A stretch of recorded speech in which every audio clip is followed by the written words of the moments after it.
Brawlin board games, where I look at two similar games and decide which one I think is the better of the two versions. So today we're going to be looking at Avengers Uno versus Crazier 8 Olympus.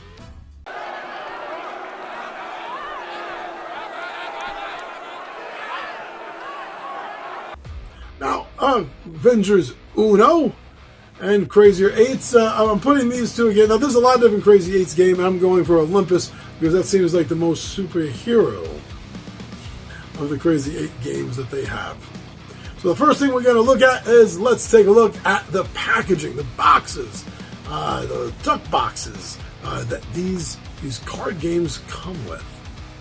So now, looking at what we have with Avengers Uno, we see some great familiar, marvelous Marvel art on the cover that's going to attract your attention, grab your eye, and it's colorful. It pops. A nice little write-up on the back lets you know exactly what's going on, but let's face it, most of us know what an Uno game involves, at least to some degree. Crazy 8 Olympus. Now, Crazy 8 is a different game than Uno, but the two are so very close. So very close. And in this game, you are playing the gods and the storytellers that tell the tales of the gods. And the presentation on this box, and this perfectly sized, hand-sized, pocket-sized tuck box, it follows the art style of all of the Crazier 8 games, where it has the same Crazier 8 symbol on the front, with a write-up on the back, and each box is a different color. I gotta say that between these two boxes, these two presentations, I definitely have to give it to Avengers Uno. I think that it is more eye-grabbing, not just because of the superheroes, but because it is a lighter color, and it is drawing your eyes to it a little bit more than the dark box that we find for Crazier 8's Olympus. Components. So both these games basically have the same component, and that's a deck of cards.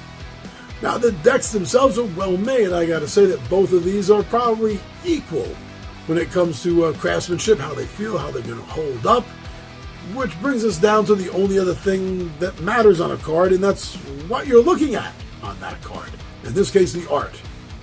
So the Marvel Uno card, of course, as you can imagine, has some great and beautiful Marvel art on it that you've come to expect from any halfway decent, if not a great Marvel game. How can it not have some of that great Marvel art? And this definitely does.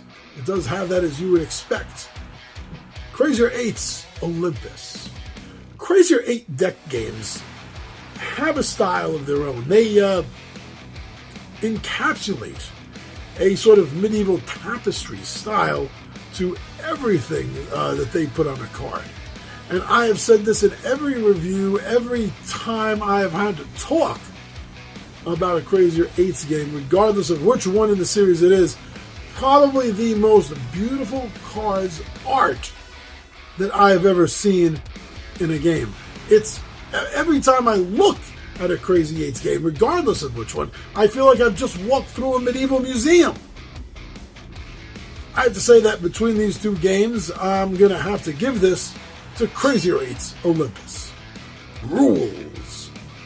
So both these games are familiar to begin with. Why don't we start with taking a look at Avengers Uno. Now, the rules of this game are super simple. It's on a pamphlet. It's on a folded up pamphlet because there's so much you don't need to know.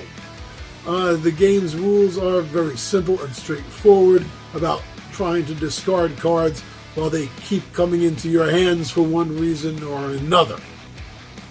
Now, with the Marvel game, we're going to see that there is a little bit of a tweak, a little bit of a difference, and I like that.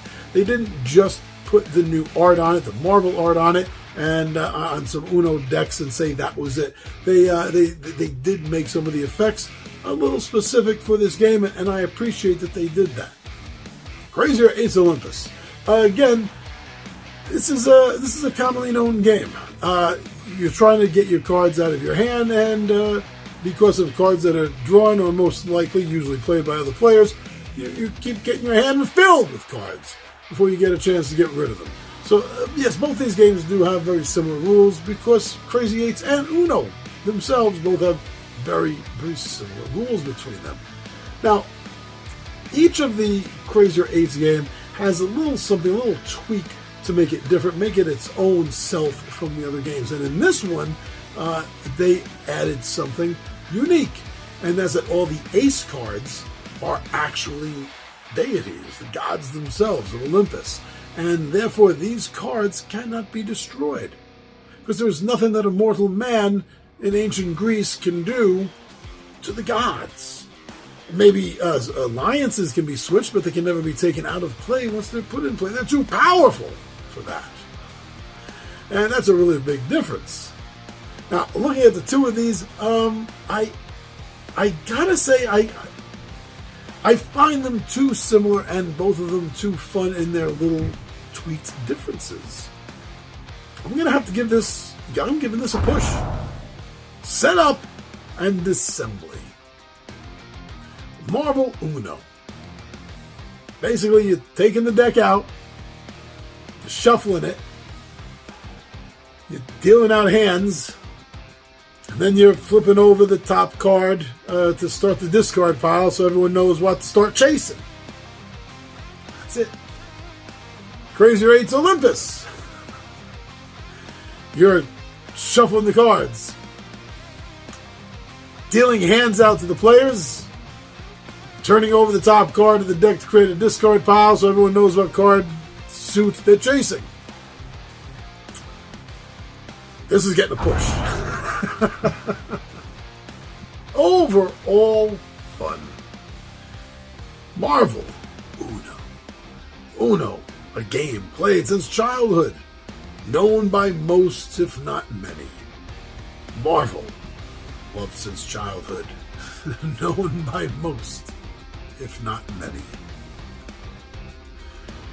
Crazier 8's Uno. Wow, Crazy 8s is a game known by most, if not many. Olympus, the gods of Olympus, are known by many. I've had a love of Greek mythology as long as I've had a love of Marvel. But I gotta say that between these two games, I'm gonna have to give overall fun to Marvel Uno, because it is making me feel like I'm in the Marvel universe, even if it's just a little bit. So for Brawlin board games, we're gonna give this one to Marvel Uno.